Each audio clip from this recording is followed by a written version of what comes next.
still have people joining us.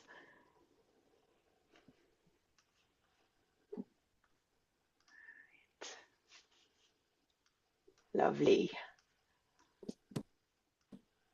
All right, let's start with a few housekeeping information as usual. Well, first of all, good afternoon, everyone. It is lovely to know that there are currently 34 people in this meeting and counting. So thank you for joining us in this webinar. We're very happy to welcome Sakil Malik. And thanks to all of you for connecting in such a great number. We're still waiting for more people, about 60 people uh, pre-registered to the meeting today. For your information, this meeting is being recorded, and as is common practice, I will ask you to keep your microphones muted until you are invited to speak. The recording will be shared later. We know we have all like very busy agendas, and we will upload this session on the IBBY official YouTube website, so that more of you, if you want to get back to it, or if colleagues of you who could not attend today want to have a look at it, then it will be available.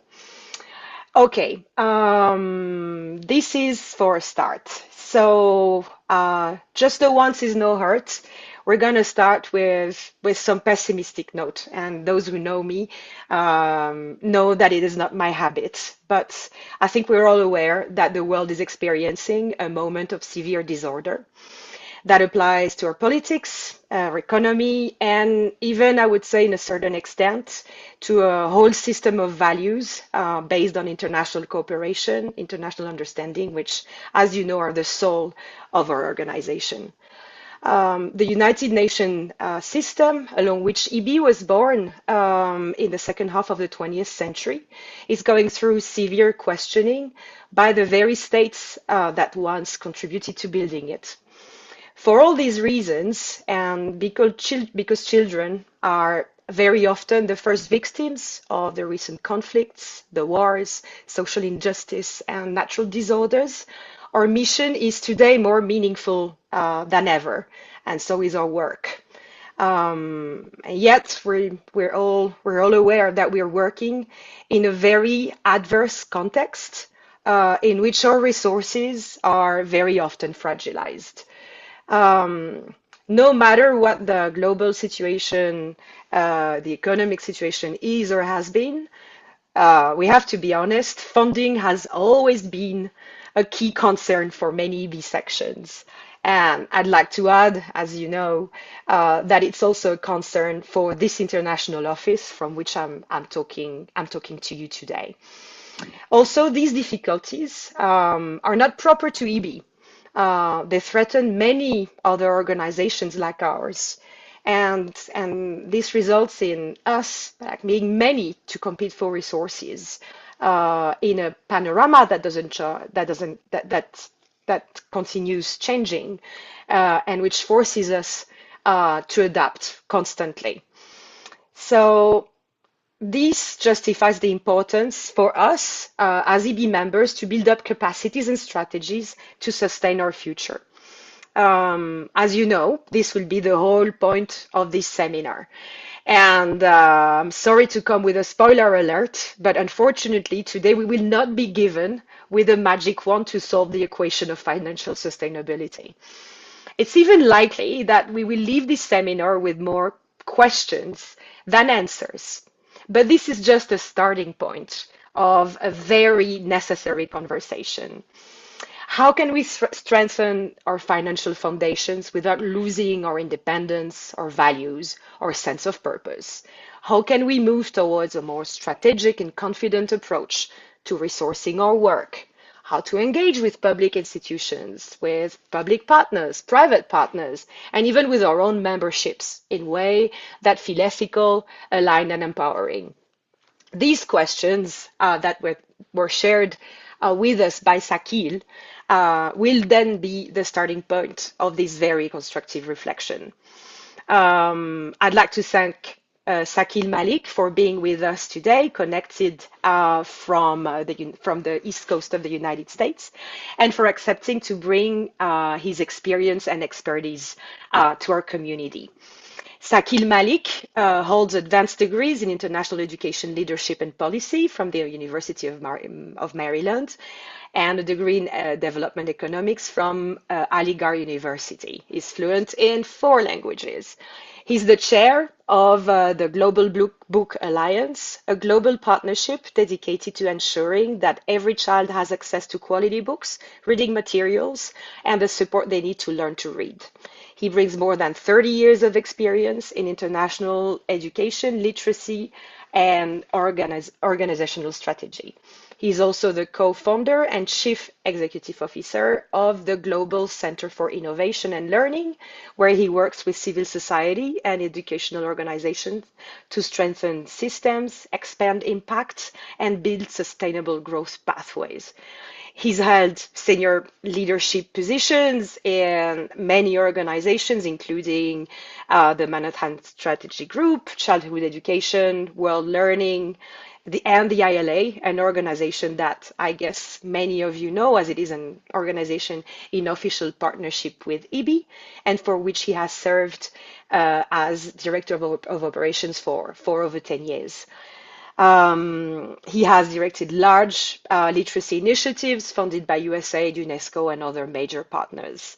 He currently teaches at Johns Hopkins University and George Mason University in the USA. So Sakil is a great man, a great mind, a great strategist, a great person to talk to at book fairs and very probably, hopefully, at our next Congress. I thank him enough, and Sakil, the floor is all yours. Very good luck to you. Thank you so much, Carolina. It's a pleasure. It's an honor to be here with all of you. Extraordinary team of people. So when I was invited for this webinar, I was thinking that what exactly I'm gonna say, because there is so much knowledge, experience, and ideas that we all bring together, and it's very important when we start a conversation like this to be first of all relaxed, and this is not a class, so we are not in a classroom. We are in a conversation. So this would be my hope, that we keep it very informal rather than formal. So good morning, good afternoon, and good evening, my colleagues across the IBBY network, wherever you are. It's really a pleasure to be here with you. IBBY is one of the most unique global communities working on children literature, reading promotion, and cultural importance of books. And we know that many of you have dedicated years, often decades, to ensuring that children have access to stories. Today's conversation is not primarily about fundraising, it's about something deeper. And it is about how EB organizations can think strategically and sustainably while staying true to their values and mission. So I also want you to open your mind that because sustainability is not just fundraising, it's a much bigger idea. I hope you can see my PowerPoint. I will make it bigger, I guess, for everyone. And then I will start to shift the slides. Give me 1 second here. So why this conversation matter right now? Across the EB network, many sections hopefully share similar questions. Some sections are entirely volunteer-led, if I understood correctly. Some operate with very small budgets. Others have strong programs, but may be struggling with long-term sustainability. Many organizations in the current era ask, how do we sustain our work? How do we move beyond occasional fundraising events? And how do we build relationships with partners without compromising our independence? These are very real questions, and you can see that they are shared by many mission-driven organizations across the world. But the conversation today is not about problems only. It's also about possibilities. How do we sustain? How do we grow? And how do we stay true to our mission? This conversation is about confidence, strategy, and collaboration. Now, I want to also acknowledge in the beginning that so much has been done. And this is a very important piece that when we think about sustainability, we also need to acknowledge what we have accomplished. Very important part. EB was founded around a simple but powerful belief that books matter in the lives of children. More than 70 years, EB members have worked to bring children and books together. What makes EB special is that it is not simply an organization, and it's a movement of authors, illustrators, librarians, educators, publishers, and reading advocates like you who believes that stories can shape children's lives. This is very important acknowledgement for all of us. We know all of us know this, but this is for me and for all of us to kind of remind ourselves. We are the largest network with 84 national sections worldwide in the world. Just take a second to even breathe and think about this. It's not an easy task to build a network of 84 national sections. This is extraordinary. Few cultural or literacy networks operate at such a global scale, and EB connects professionals across continents, from small volunteer groups to large national organizations. This diversity is one of the greatest strengths of our network. I just want to take a moment for all of us to acknowledge and feel good about this, feel proud about this issue.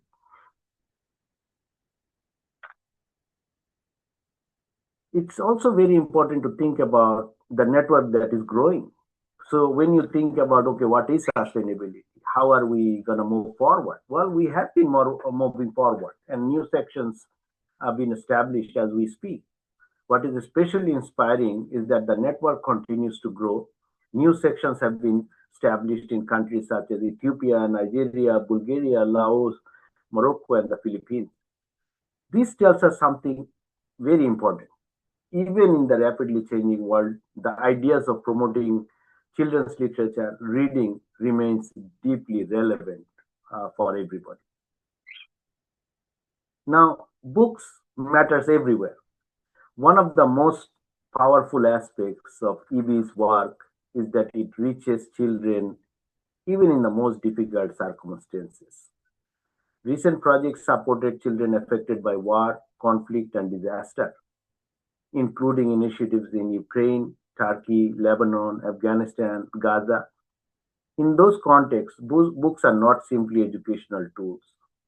Recently, we started to talk about how we can revive the conversation about book and the work that we do becoming tools for comfort, resilience, imagination, hope, and finally, peace that we need the most at this time for human existence. Now, the strength of the network continues. Every 2 years, EB members gather at the International Congress. The most recent Congress brought together more than 300 participants from 40 countries. Think about that. So we talked about earlier that the organization, the network is growing. We talked about the 70 years of history and the knowledge and the work that has been gone, the experiences. But also think about the larger network. Hundreds of people who care deeply about children's literature and reading promotion, sharing knowledge and ideas. That level of expertise and commitment is very rare as we look at the different networks. And Carolina mentioned in the beginning that I have established many networks throughout my career and also running multiple networks globally. So I can vouch for this very clearly. This is a very strong network that you have, and it's extraordinary, and we should be acknowledging all our power. Now, what is the shared challenge? But despite this strength, many sections face similar realities. Now, we may have very small teams, we may have volunteer leadership, we may have limited funding, we might even have limited staff time if there are staff, and sometimes a feeling that the organization is doing important work but struggling to sustain it. These challenges are very common among civil society organizations and networks and alliances around the world. This is normal for mission driven organizations. This is nothing extraordinary or unique to EB. But the real challenge, this is a very important slide as we think about the discussion for today. The real challenge is not resources in my mind. It is really a confidence issue. Many organizations underestimate the value of what they do. I think sometimes we are too humble, and we are also not the group or cadre of people that who likes to beat our own drum, because that's not how our mission works. We try to work silently, and we try to be very nimble and humble, but sometimes this confidence actually gets shaded by all the other chaos that is happening around us. So let's keep thinking about this specific word as a keyword for our confidence building as we think about our network and the large experience that we bring to the table. Next one, I think a huge strength for us are our experts. You are the experts. EB sections are not simply volunteer groups, they are centers of expertise. Members of EB include authors, illustrators, scholars, librarians, publishers, educators. How could you bring so many professionals in under one umbrella? I cannot think of any other groups who actually brings all these partners, stakeholders, and collaborators together under one umbrella. In many countries, EB sections are among the most knowledgeable communities working on children's literature, the policies, and other topics. Their expertise matter. So one thing I talked about is confidence, but here is another area that we need to really think about this specific area for our own strength as a network, our own experts, and our own expertise. Here is a little bit more on the getting from humble to a little bit more confident. I think the breaking the culture of humility. We are we are very a group of people around the world that we all work in the education sector, and we are quite very serious. Every morning we wake up, we get our coffee and tea, and we really get to the work just to make sure children are thriving. We want to make sure our young people get the resources that they need, and the reality that we really work on the we are the custodians of national reading cultures in many countries. That is a position of authority and trust from your own communities and the government and the chapter and the civil society. But the way we portray ourselves sometimes could be very counterproductive for ourselves because of the humility. And I'm not asking anyone to become aggressive from tomorrow morning. But what we am saying is that sometimes we underestimate ourselves. Oh, we are small, we are volunteers, we cannot approach partners. How could we do that? I think this is something I like to highlight, that we really need to break the culture of humility and really become business minded, because that's how the organizations survive. Even you think about, we are a non-profit, we are a kind of volunteer organization, but still it is a business that you open up every morning and you want to continue to work on it for your social development reasons.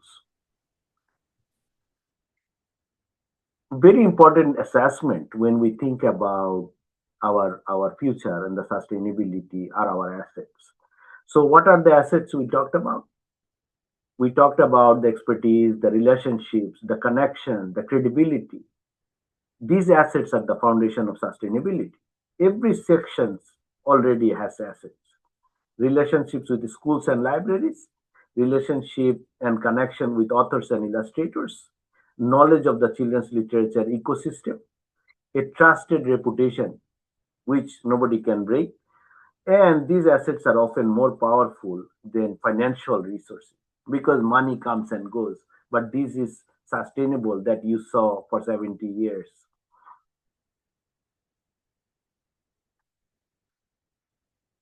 This is where I kind of go into the next part of my conversation, which is sustainability is not just fundraising.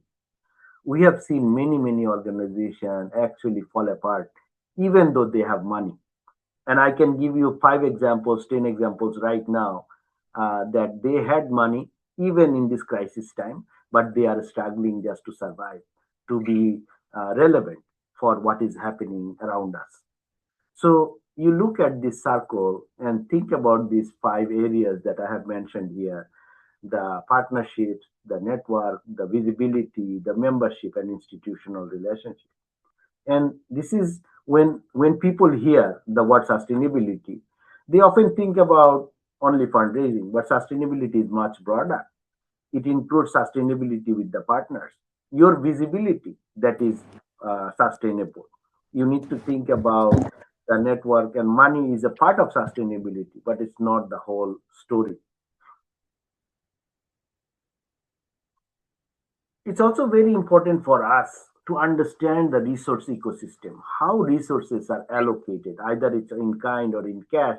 When we think about the money part, organization often interact with 4 key groups of people, and I'm sure you are also one way or another have been or been trying or will be trying to connect with these groups of stakeholders: the public institutions, and that could be ministries of culture, libraries, any public system institutions. We also try to connect with foundations, literacy and education donors. We try to work with the private sector partners for ESG and the CSR kind of work, corporate social responsibility work, publishers, book fairs, companies we work with.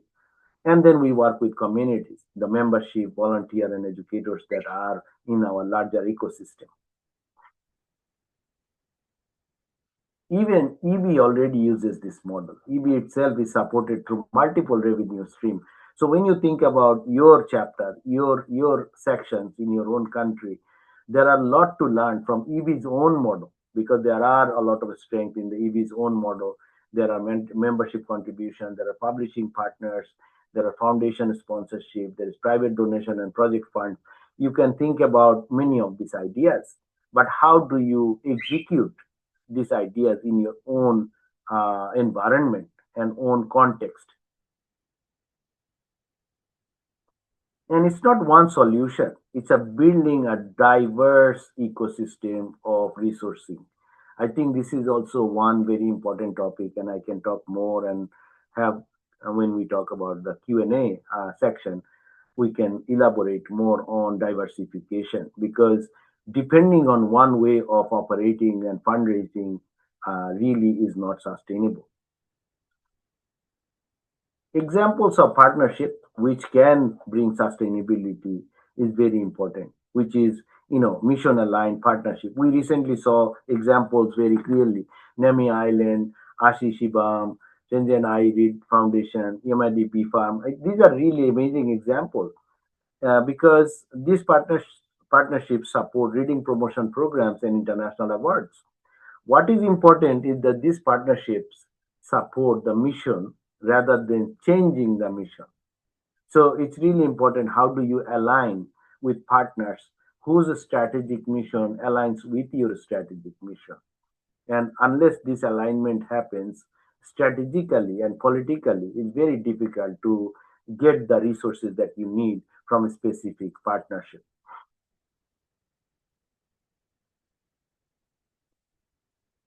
And a beautiful example of solidarity. I think one of the most inspiring aspects of EB is solidarity between sections. I think some sections help others by convening, covering membership fees or providing support during difficult periods.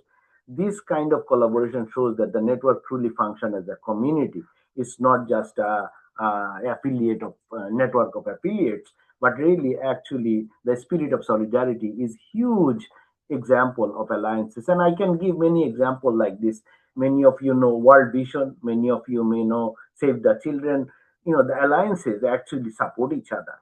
I know right now you may be familiar that the uh, global organization called Library for All, which is run by Liz Pierce, one of my good friends. She's the CEO of the Library for All. And it's interesting, she is hosted, the organization is hosted by Save the Children Australia.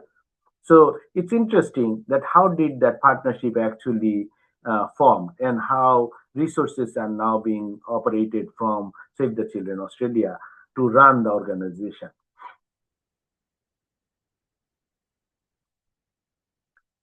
The real power, the greatest asset of EB is not funding. I think it is the network. I think sometimes we are forgetting that what is our biggest asset. And the hundreds of professional decades of experience and the collective knowledge is incredibly powerful. But the question is, how do we convert this power into resources? And there are very specific strategies to convert our power into resources. Of course, we talk to each other. One message I would like to emphasize today is simple: talk to each other. Because I think sometimes it happens that yes, we are part of the family, but we are not talking to each other enough. Only maybe waiting for World Congress? Are we always having regular conversation regionally, in your own region, Asia Pacific, Europe, Middle East, Africa, Latin America? Are we connected with each other? How much are we interacting with each other? Are we waiting for always the larger gatherings, or there are regional follow-ups, constant follow-up that is happening? Because we can't wait. The work that we do really cannot wait. It's an emergency. It's an emergency that we are working on. I think sometimes a lot of people may have a different view about this, but we all know that how, even what's going on around the world right now, how literacy and education is a big piece that is contributing to the chaos that is there. So we need to make sure that even for peace building, we need to talk more and to really connect with each other more. Now, how does it really create opportunities? When networks function well, they create opportunities for each other. Can we collaborate together? I'm just making some, kind of a metaphoric example. If Nepal and India connects together, or Cambodia, Laos connects together, if there is a regional project, can we actually apply for those projects together? Can we actually do the programs together for the government in the ASEAN, or we talk about East African corridor, or we talk about the Latin American, Central American corridor? So there are certain areas where there are very strong collaboration issues, learning issues, joint projects, and international visibility. Network is not just social; it is very strategic issue, and it's political, which is connected with the resource development, which is connected with what is happening globally in the education policies, and how they are connected with your organization. Are we isolating ourselves? Oh, we work with books only. Yes, but how does this connect with the larger ecosystem, and what are we contributing to the global agenda for sustainable development? Goal 4, quality of education. What are we contributing to that?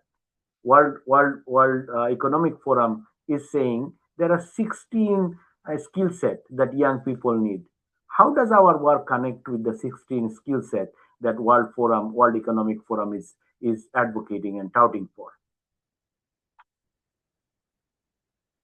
Now, from activity to strategies, many of our activities already there, but we also need to emphasize focusing on events, festival, workshops. These are valuable, but sustainability requires strategic thinking for lasting, resilient organization. So yes, these are great things. I'm not asking anyone to misunderstand that these are not important activities. But does it really the expense side of your organization, or this is also your funding side or resource building side? So there are a couple of strategic questions, and I'm gonna keep this slide open for just few minutes. Next slide, so that you can think about this, for few minutes.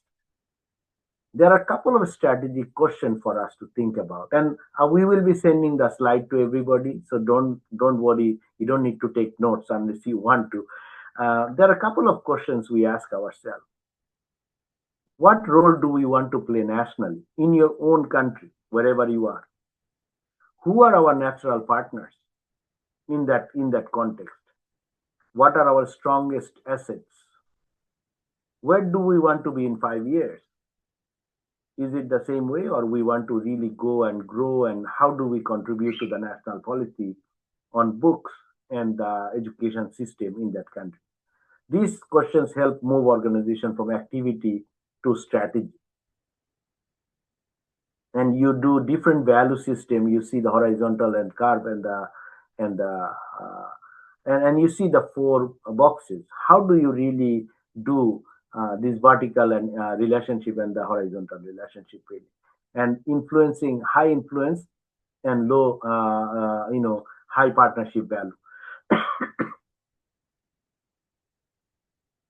Now, it's also very important for us to protecting our mission. And I'm sorry for the slide. Some of the words may be overriding with each other.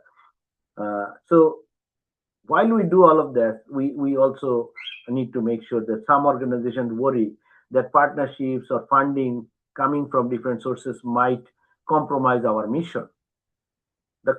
This concern is understandable, surely, but many organizations successfully collaborate with partners while protecting their independence, and transparency and clear values are the key of this protecting independence and making sure that you move forward with your mission and protecting your mission. How do we mobilize our membership? Membership is one of the greatest assets of EB section.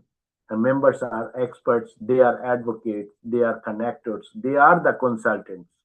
Engaging members strategically can strengthen sustainability because many people are asking for help, and they are also asking for help, and they are ready to pay for those help.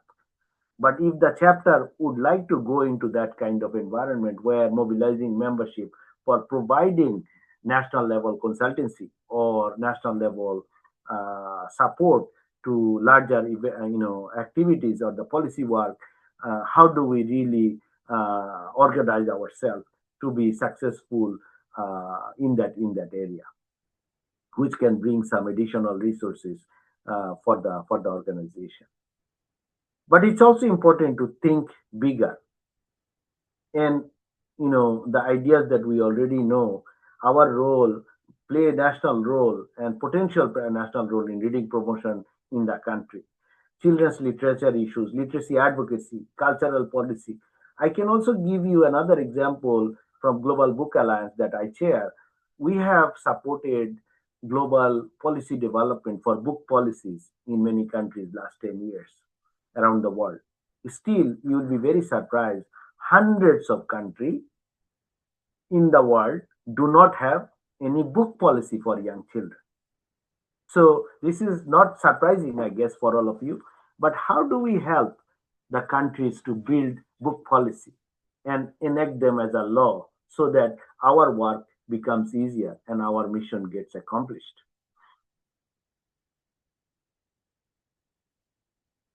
So the key messages, what are our key messages from this conversation that we are having today? Let me summarize a few key ideas. First of all, from the beginning, we talk about believe in your expertise, never underestimate, recognize your assets, and really do you have an inventory of your own assets, of your chapter and the sections, and part of the larger network.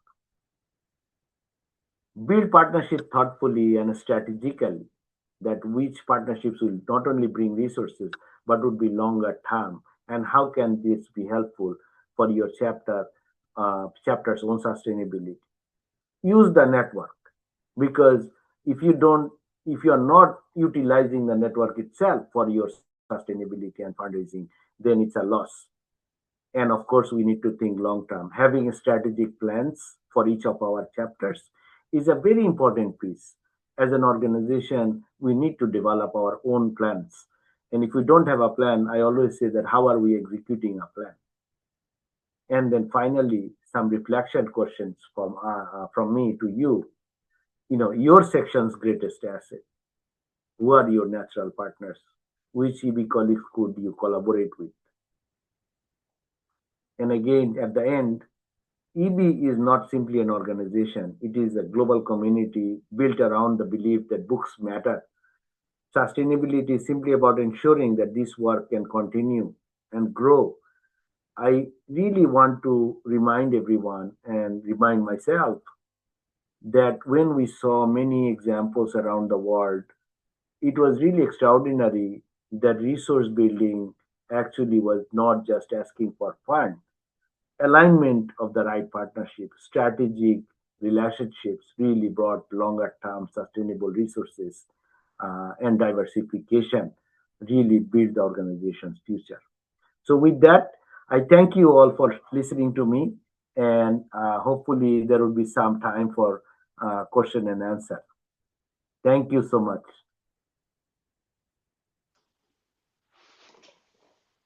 Thank you, Sakil.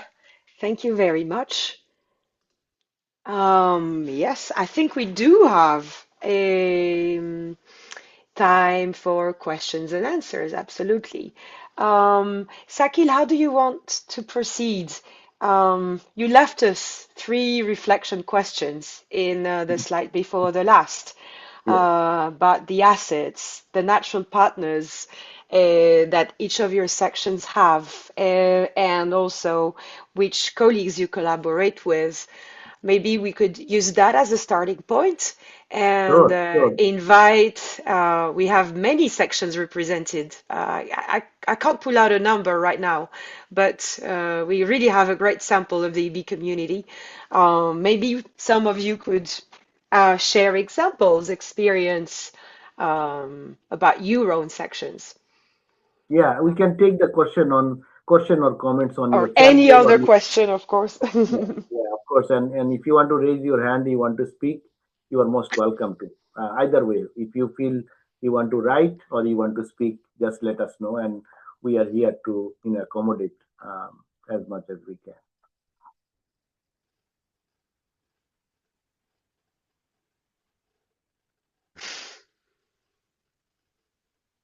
I And know it's a lot to think about. It is definitely a lot to think about. But feel free, anything that I can clarify or discuss. We also have a very short survey for all of you. Mhm.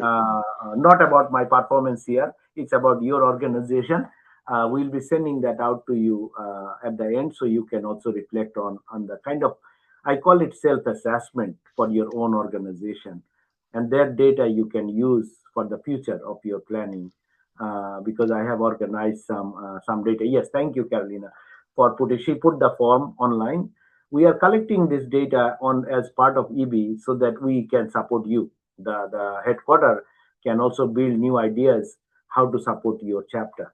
So Mhm. it would be also helpful data for you.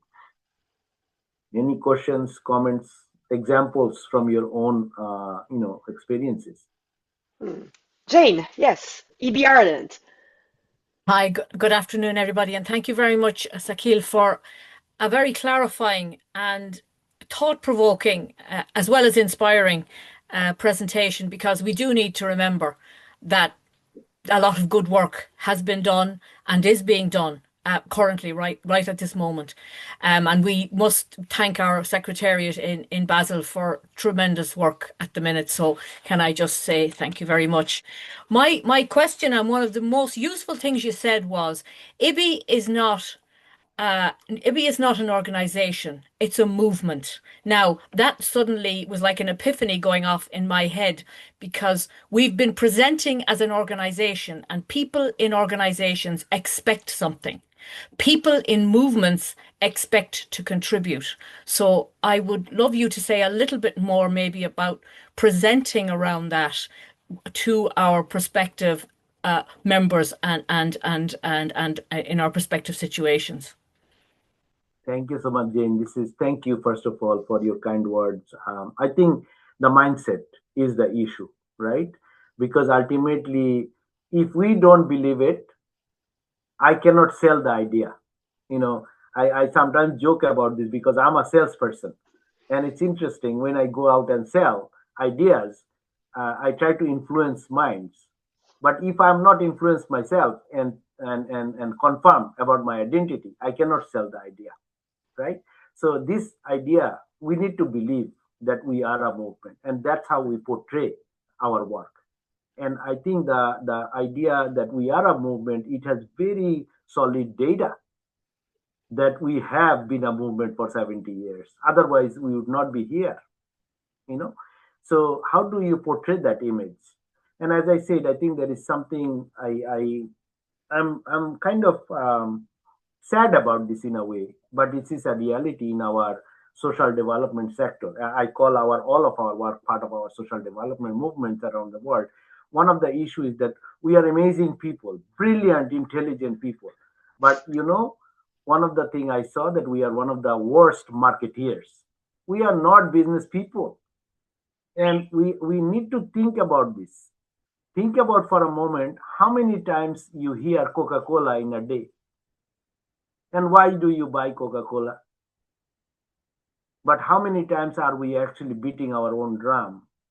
And the question is that why businesses succeed is that they think differently.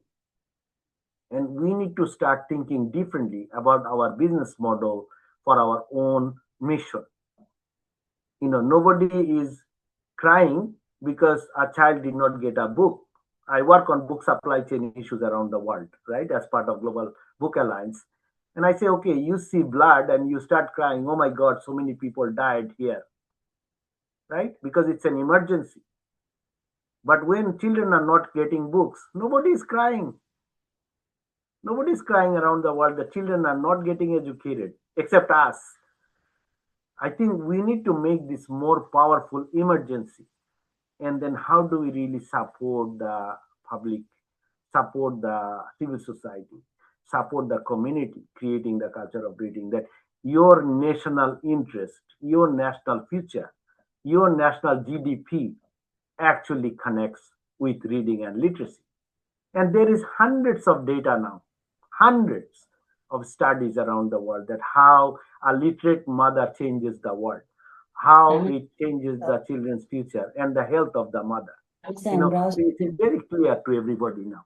So I think that's what I would say, that how do we really market ourselves? And I know I'm using words from business sector, but this is, I think, an area that we need to think about.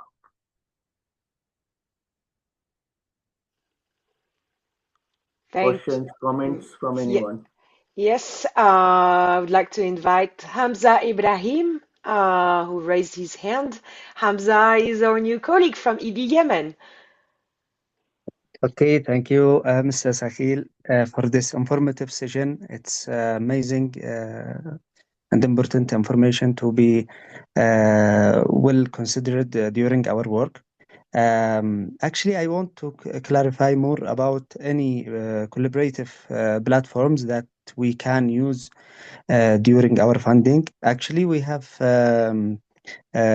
built a plan like funding and crowdfunding plan for EP Yemen, and it's somehow difficult to be start from the ground. So if you have any recommended platform, collaborated platform to do such activities, it's good to be informed. Thank you. First of all, assalamu alaikum and kif al halik and Ramadan Kareem to you. Thank you. I think that the point you made is that every chapter is in different steps, and I think sometimes how do you really connect with other platforms or really become subscribed depends on what exactly you are looking for. Of course, money, I understand the resources, but the point is what are the actual necessity in your country, and the need that you're looking at would be connected to the donor or the partner who is interested to support you. I think the point is this marriage doesn't happen always. And I think that just going out saying that, oh, EB does this, EB does that, great. Why do I care? Why do I care what IBBY does? You need to make me convinced that what you care about and what I care about actually aligns. And then that marriage happens. And I think we are missing the point sometimes that we cannot align with the strategic thinking of the partners and donors. I have seen, because part of my daily life, I work on proposals and fundraising. That's my job, actually, big part of my job for fundraising for many organizations. And when I look at their proposals, before I do proposals for them, I look at their failed proposals. And Carolina, this is important for you and I also to talk about. How many proposals you wrote and how many actually got failed? I did not look at the successful proposal. I look at the failed proposal. And then I analyze why your proposal failed. And I saw unlimited number of times we cannot even tell our story right. We fail to tell our story. And the donor asks for something and we are giving a different answer. The answer also was not right. That what the donor is asking for, we missed the point. So then we say that, oh my God, we wrote a good proposal, but why didn't we get funded and somebody else got funded? So I think there are many ways to think about what are the right platform or right way. It depends on your need and how do you want to approach your organization and section in your own context and country. Of course, Yemen is going through its own difficulties, and the entire region in the Middle East. We are very empathetic about the entire situation.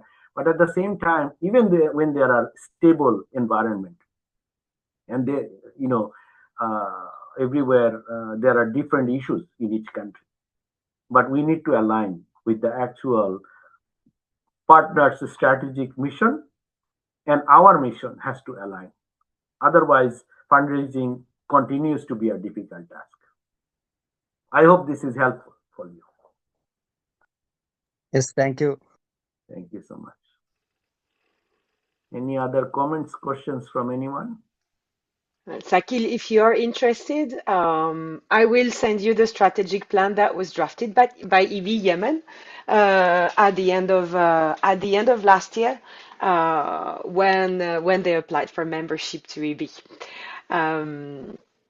We have a comment from Nadia of IBBY Egypt in the chat. She says, "Thank you, Sakil. You have efficiently summarized the spirit of IBBY and its hopes and problems. Concerning IBBY Egypt, we have many constraints from the government concerning fundraising, in addition to the economic crisis at the moment and the war that has just erupted. So we are struggling, and basically our work is decreasing since the whole environment is very tense." Any out-of-the-box solution to help fundraise, maybe possible collaboration with other sections? I think it's a call not only for you, but for colleagues as well. No, I think there are multiple things. I tell you one idea, which is right now it's pretty relevant for everyone. And I think I mentioned this, that there are examples of working in conflict and post-conflict environment. I think this is a very important issue for all of us. Very unfortunate, but right now there are 57 active conflicts in the world. 57, and unfortunately we don't see any quick end to the conflict. So what it means for us as professionals, that we need to learn to be resilient and continue our movement within the conflict and post-conflict environment. But do we have the tools actually to do that work? What can we do? If I go out and tell, in Gaza, because Gaza is settling down a little bit more than before, my question is, what can I offer in Gaza? I need to have the menu. I need to have the people who can go out and help in Gaza. Even if I have the money, I actually have a donor for Gaza right now. But the question is, many people are not ready to go. When I'm asking them, what can you go there? I say, I don't know. I need to prepare myself, or I cannot send people there. The question is, we need to also be ready to provide services, and what kind of services we can provide to conflict and post-conflict environment. One other issue is that very important part, while these things happen, then when we need to pause a little bit as an organization I think we also need to really use that time for our homework, because sometimes we just say that, oh, situation is so bad and I can't do anything. Well, you actually can do a lot. You can kind of go back to your strategic plan. You can look at your organization's success and failure. You actually can also look at developing new products and services that you can do for the organization's future. So sometimes downtime is an uptime, I say, because downtime is a development time and a research time for you. And this is what I would suggest, that yes, there are difficulties and some of these are beyond our control. And some of the work we do actually also because of the technology is fascinating right now. I don't know, I'm speaking to maybe 30 or 40 countries right now, right? So it's amazing that we can do so much online. And COVID taught us one thing, that you can actually move forward while this kind of environment happens. That can you actually connect. I give you one example who may be motivating. I think many of you know, I don't know if there is any colleague from Afghanistan here, but Afghanistan closed education for young girls. I think everybody knows, right? When Taliban actually closed the school, I started online school for the girls. I taught 20 teachers who are Afghan refugees around the world. Some of them are in Europe, some of them are in US. I trained them as the teachers online, and they recruited girls online in Afghanistan to teach online classes. So they are actually growing their own community. It's a free class. It's 100% free class, but they only teach reading and math, nothing else. I said, no need. You don't need to learn anything else. Rest of it you can learn by yourself if you know math and reading in your own language. So the question is, you kind of, as you become resilient, you think about innovator, be an innovator in a crisis moment, not to just be sad and kind of, I can't do anything. You can, you absolutely can do new ideas. And how do we bring those ideas as an entrepreneur? I think one other topic I want to bring about is that, and there may be another comment. Is there any other comment I'm missing? We have a further comment, yes, from Eva Wamala, Yes. IBBY Uganda. IBBY Uganda is under the umbrella of the Children's Writer and Illustrators Association of Uganda. And she comments, in Uganda, we have also tried to partner with organizations that we share mandate with. However, we still have issues with recognition. Our work and ideas are appreciated, but is not taken as priority in the country. We do persist by showing presence in seminars, workshops, and school events, but we still are considered as additional materials, not priority to be funded. That brings us to the question how to raise awareness on our mission and how to turn our mission, which literature, reading for pleasure, literacy altogether, how to impulse it in the on the on the Mainstream. on the scene of policies Right. of Right. importance. Yep.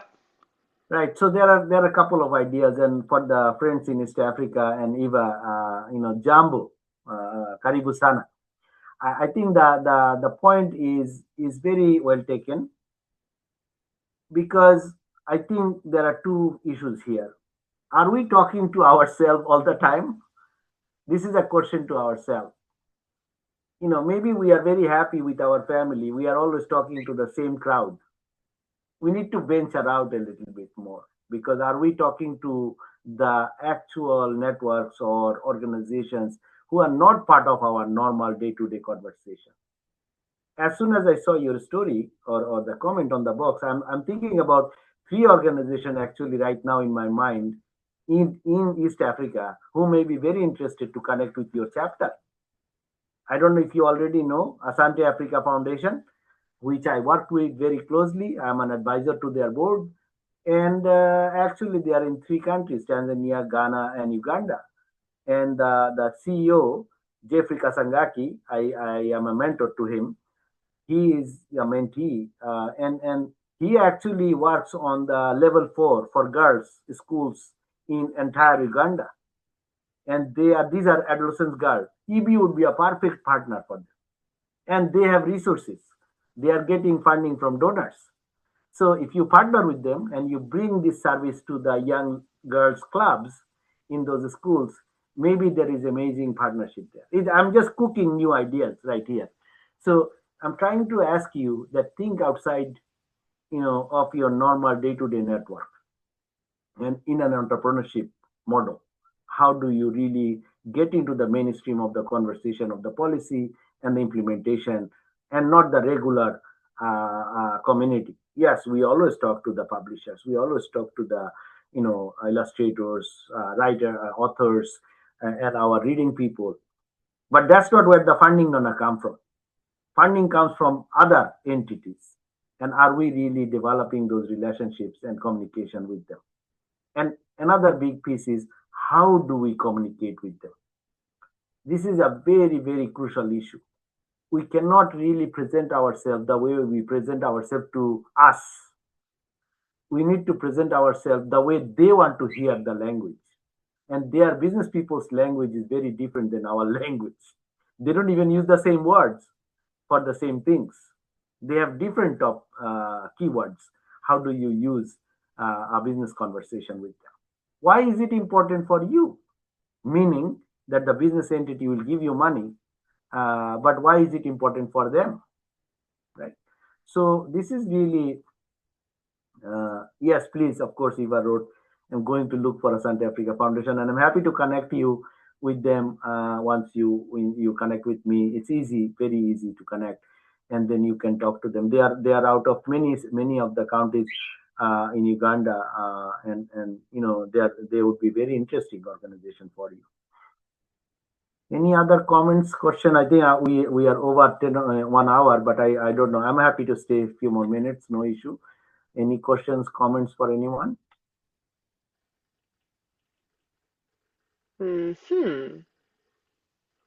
Welcome, of course, welcome. I am hoping to, as Carolina mentioned, I'm planning to be at the IBBY Congress in Canada. So if some of you are there, hope to see you there. And we are looking for opportunities also to reconnect. Carolina, maybe you have some closing comments. Please. Yes, I have first of all, a big thank you.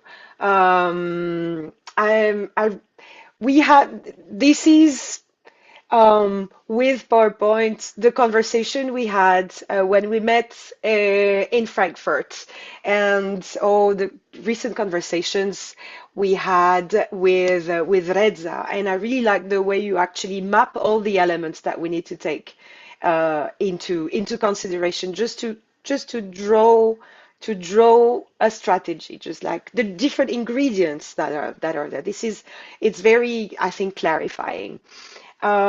We do have a question from Samuel Ahenkora. Would you like to take a quick question? And then I do have something to share with everyone that may help you in your future work. Samuel, Yeah. which section are you from? I'm not sure we've been in touch in the past.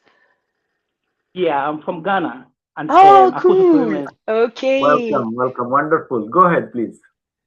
So, Ghana IBBY is being hosted by Ghana Book Trust for some time now. And then now all the members are growing. They are all going out from the section, the Ghana section. Like Auntie Akos and she hosted the IBBY African Conference, the 2019, the African section. She hosted it right here in Ghana, and then we did all those activities. Illustrators they came to educate us and all that. But now my question is, the section is now going down because all the members are now grown and they are all going out, and very soon the Ghana section might collapse because no one is hosting it here, and we the young ones that are coming up, we don't really know much about it. So how can the movement help we in Ghana here to, hold up IBBY? Excellent question, Samuel. And this is a very important topic. Of course, we cannot cover all the amazing important topics that we want to talk about. But this is something I also want to highlight to everybody. Succession plan. Succession plan is a very important business idea. Many of the founders of a chapter or section may be retiring. You see my gray hair. I'm going into the third part of my life now. So it's important that how we develop our second generation and the third generation who are going to be taking the torch in the future. And this doesn't happen overnight, especially having certain members who were part of the institutional memory and getting trained and getting mentored and really developing new ideas together as the transition happened. But it doesn't happen naturally. I guarantee you, this does not happen naturally. You need to make a plan for it too. And this is kind of a family environment. Sometimes you have to sit down with your parents to talk about what I'm going to do with my assets. It's uncomfortable conversation, but this is what you have to do. Very uncomfortable. I cannot go to my dad, what are you going to do with your house when you die? I'm just giving you a real metaphor from life. But you actually need to have plan how you're going to handle your assets and the liabilities of the organization. So institutional memory is very important, because as soon as our seniors retire, we lose huge part of our knowledge, huge part of our experiences. And we need to capture that, because then otherwise we are not even connected with our mission. You know why? Because we say we are a book bank. And if we don't keep the knowledge base and our own knowledge management, what are we doing? We are disconnected with our own mission. So I would suggest that having that kind of conversation, inviting the seniors and the juniors coming together, even for an hour, 2 hours. If everybody cannot come in person, you can bring them online and have a conversation, have a WhatsApp group, have asking some ideas. And one important lesson I learned throughout my life: in the world, there is nobody who doesn't want recognition. So when you ask somebody, Carolina, I don't know, can you tell me? This actually feels good. It feels good in Carolina's heart that, okay, I'm glad Sakil asked me. This is called emotional intelligence. And it changes the mindset for us. So we need to learn how to really influence minds as the leaders of our chapters, because this is big part of the sustainability conversation. Lovely. Thank Thank you. you. Yeah. Thank you. There are the generational transition goes by waves, and some of our chapters go. Sometimes it just goes through a simple board renovation that really just like marks a passover from one generation to another. And sometimes it's a more structural change when the section has to move from one umbrella to another. In any case, what you say is true, the importance of finding a balance between between a new ideas, freshness, respecting and accumulating the experience, respecting the past. And past is also part of our narrative. We have to use it um, carefully and cleverly to present ourselves as an organization with a lot of perspective. There's one thing I want to share with everyone, and it's a little reminder, picking up on an email that we sent, I would say, in December of 2025. I remember we said it would be a Christmas gift to everyone. We did a little exercise here in the office, and I will share my screen for that just a second. We did an exercise to make a presentation, a PowerPoint presentation that we could use and reuse when we are invited to talk about IBBY. We created we created it first a bit for ourselves, also for our board members, and then thinking this could be of use to all our chapters. So I'm going to guide through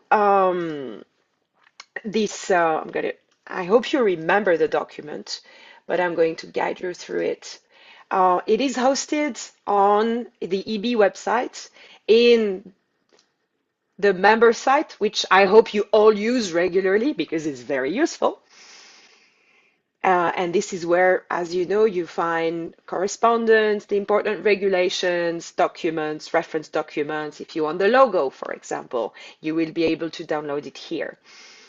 And you find it here in downloadable materials. You have something called the What is IBBY Master Deck presentation, which you can access here as a PDF and which you can request an editable PowerPoint to us. It's very big. This is why it's not here.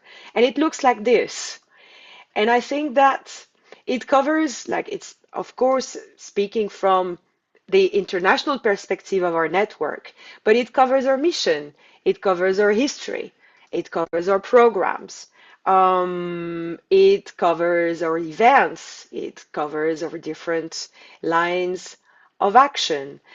And I think it can be very useful when you talk about when you talk about our organization, about our movement, to use this. We've used a lot of historical material, recent pictures, and I hope it will help you maybe increase your knowledge about IBBY, all its aspects, including our journal, and maybe giving you ideas of doing the same presentation for your own chapter. This exercise was very nurturing because we had to ask questions to ourselves. Okay, what do we know about our own organizations? I didn't know on the first Congress and the 10th Congress. It was very interesting. So this material is for you to use. And now you know where to find it. And if anyone actually has issues connecting to the member site, please write to us, and we'll be happy to give you the credentials again. That's the little gift for the day. And Sakil, I will send you the organization, so the master deck, so that you can look at it with a very critical eye. Thank you so much. Thank you. No problem. We are in the process ourselves or rewriting a narrative. It doesn't mean reinventing the story. It's just reshaping the way we talk about ourselves, taking into account all the elements that have been dabbled with today. If there's any more comments, Sakil, I think we can clap again, and thank you very much. Thank you so much. Thank you For instilling energy as well and confidence. I think it's half of the job is there. Yeah, absolutely. And thank you all. Thank you so much. I remain available for you. IBBY is a partner. IBBY is a home. So come connect through Carolina and through the secretariat. Anytime, welcome. We will also try to continue this circle of conversation in different ways, either through other webinars or in person when we get a chance. But I think this is also a separate, I would say, study group. This is almost like college, that if this is the topic and the fundraising and sustainability, this need to become a continued conversation. It's not just one webinar that's going to help. So we need to make it like a study circle. Let's meet once a month just to talk about what are we doing. If somebody is doing something, they can share the idea. How are you helping each other? There is kind of, you can also choose topic. Oh, we are struggling with proposal writing, or we are struggling with, how to talk to government. There are different ways of you can kind of build your own skill set as the chapter leaders to get connected and yes, could be collaborating with each other. Thank you. Thank you so much. Thank you very much. So this is just the beginning. We will send all of those registered the link to the form that Sakil mentioned. It would be very nice if you played the game and fill it. That would also help us understand better what aspects have to be tackled for future meetings and future conversations. And it's, I think, a very interesting self-introspective exercise. If you have any further comments, suggestion about this session, about other sessions you would like to have, it is the first time in a very long time, I think, that IBBY has had a webinar like this on a Saturday. We'd be happy to continue, but of course, we want to suit your needs and concerns. So if you have any suggestions, comments about today or next sections, please write to the office. I hope to see many of you in Bologna in just a few weeks. As for the others, in just a few months in Ottawa, and maybe hopefully online in between. So thank you very much. Have a good evening, good day, good morning, depending on where you are, and until soon, hopefully. Take care, everybody. Take care. Thank you so much. Bye. Bye-bye. Bye. Thanks. Bye. Bye-bye. Thank you. Bye-bye. Bye. Bye. Thanks. Obrigada. Thank you. Thank you you. very much. Obrigada. Very Bye. good. Soon. I hope to see you soon, all of you. Thank you. Thank you so much.